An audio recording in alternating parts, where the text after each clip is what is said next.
seperti Kristus. Kita mesti berkorban. Kita mesti berani mematikan segala macam ambisi negatif dan kepentingan pribadi yang melilit, yang pada akhirnya membatasi kita untuk setia pada janji atau komitmen kita.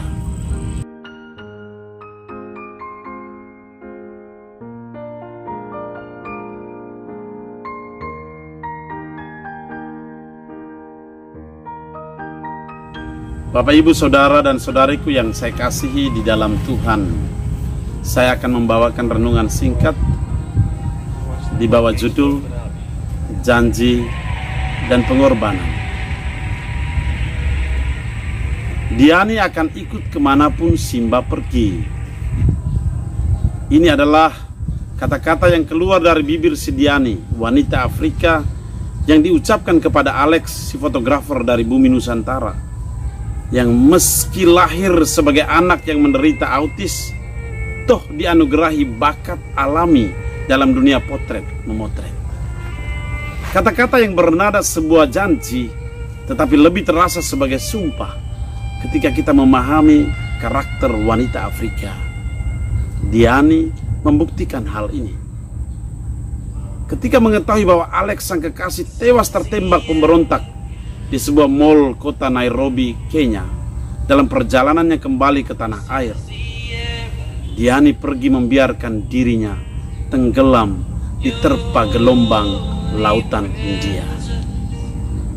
Kata-kata yang diucapkan Diani saat sedang berduaan dengan Alex di Taman Nasional Amboseli, Kenya, Afrika Timur ini bukanlah kata-kata romantik, kata-kata gombal belaka untuk menyenangkan hati Alex, si fotografer berbakat.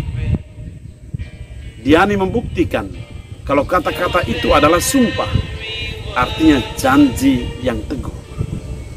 Maka ketika Alex sudah mendahulunya ke alam baka, Diani pun menyusul lewat sebuah keputusan fatal, membiarkan dirinya mati tenggelam untuk menjumpai Alex, sang kekasih.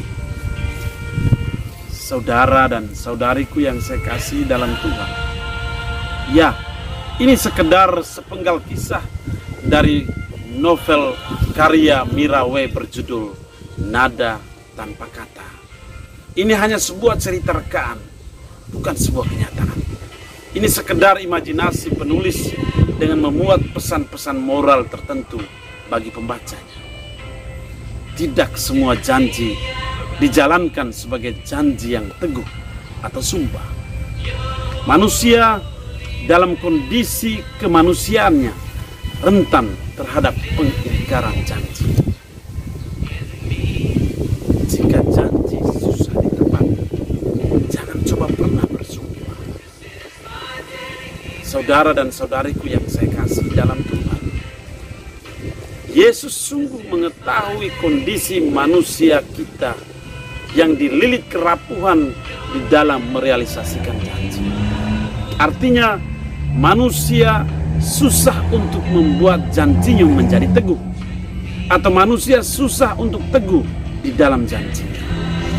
Oleh karena itu dengan tegas Yesus katakan, jangan sekali-kali bersumpah baik demi langit, karena langit adalah takhta Allah, maupun demi bumi, karena bumi adalah tumpuan kakinya.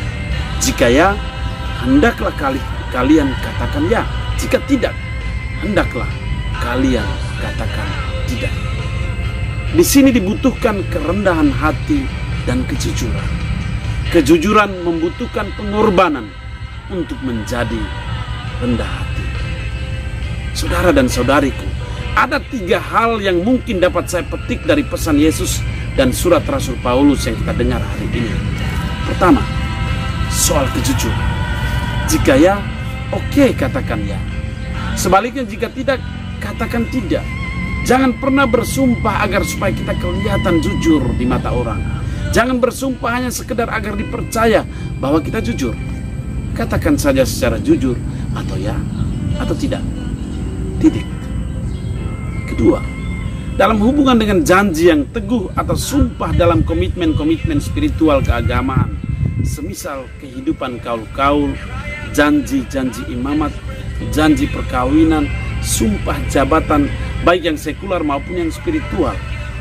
Ada kemungkinan bahwa kita dihantui atau digerogoti oleh kecenderungan manusiawi untuk menjadi rentan terhadap kesetiaan perwujudan janji-janji suci yang kita ikrarkan.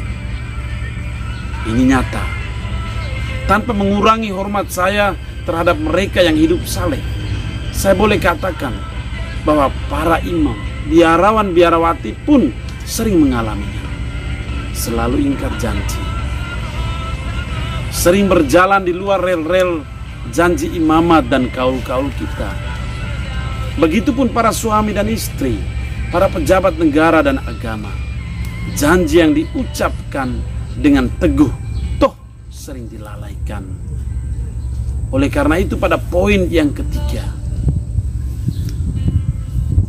kita mesti berguru pada heroisme Yesus Kristus. Mesti ada jiwa atau spirit berkorban.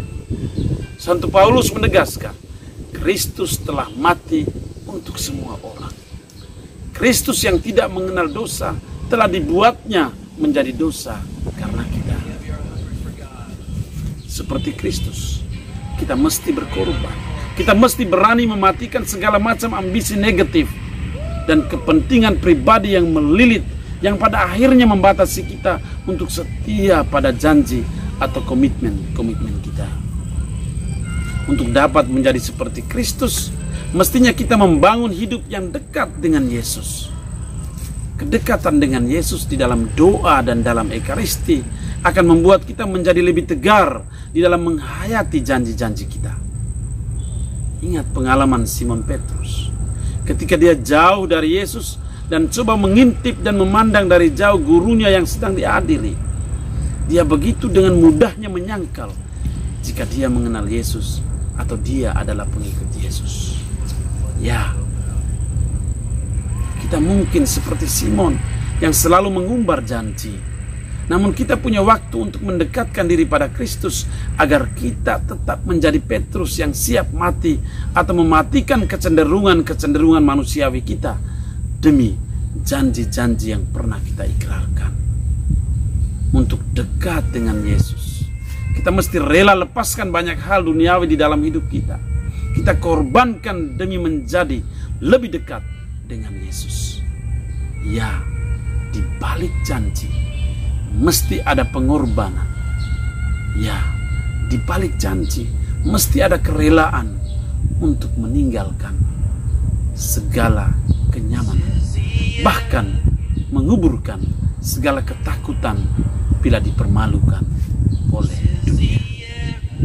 Saudara dan saudari, akhirnya mari kita saling mendoakan agar kita menjadi dekat dengan Yesus di dalam Ekaristi dan berani mematikan segala macam nafsu serakah, nafsu duniawi, egoisme, iri hati, cemburu, amarah dan dengki, serta ketamakan yang membuat kita menjadi rentan terhadap ketidaksetiaan kita pada janji imamat, janji hidup membiara, janji perkawinan, dan janji atau sumpah jabatan yang pernah kita ikrarkan.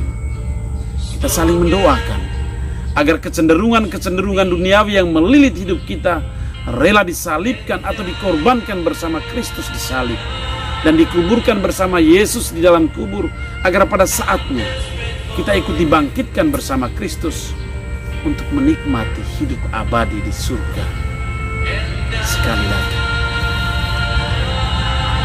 mari kita saling mendoakan agar kecenderungan-kecenderungan duniawi yang melilit hidup kita rela disalibkan atau dikorbankan bersama Kristus di salib dan dikuburkan bersama Yesus di dalam kubur, agar pada saatnya kita ikut dibangkitkan bersama Kristus untuk menikmati hidup abadi di surga. Tuhan memberkati kita sekalian.